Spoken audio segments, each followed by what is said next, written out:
une ex-Miss parmi les jurés. Ce samedi 17 décembre, à 21h10 sur TF1, Marine L'Orphelin fera partie des personnalités qui jugeront les 30 candidates à la succession de Diane Lair. Pour l'occasion, la Bourguignonne de 29 ans a accordé ses confidences à Télé Loisirs.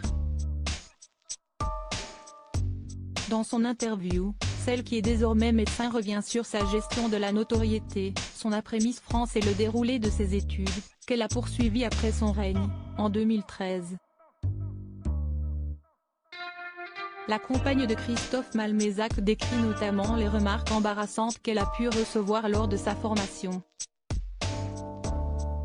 L'hôpital était un milieu extrêmement sexiste à mon époque. Je me rappelle d'un stage en particulier, où je me rendais à reculons, pas maquillée, en jeans et gros pull, se souvient l'ancienne reine de beauté. Ex-Miss France, je vous laisse imaginer les remarques sexistes que j'ai entendues. L'attitude de certains médecins a parfois été à la limite du harcèlement sexuel, révèle-t-elle dans les colonnes de l'hebdomadaire, soulignant par ailleurs avoir aussi croisé de la bienveillance au fil des années. Supérieur à Miss France 2023, découvrez les 30 Miss régionales. On ne m'a rien laissé passer. Motivée, rigoureuse et assidue, Marine L'Orphelin a mené sa barque de sorte à atteindre son objectif de toujours, devenir médecin.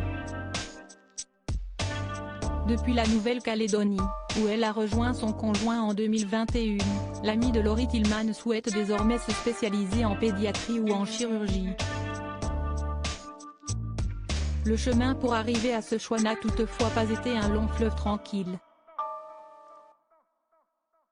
On ne m'a rien laissé passer.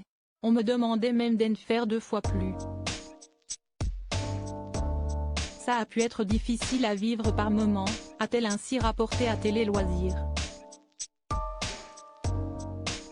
Interrogée sur les qualités humaines auxquelles elle serait sensible chez les candidates qui se présenteront devant son jury samedi prochain, Marine L'Orphelin sait déjà quels seront ses critères.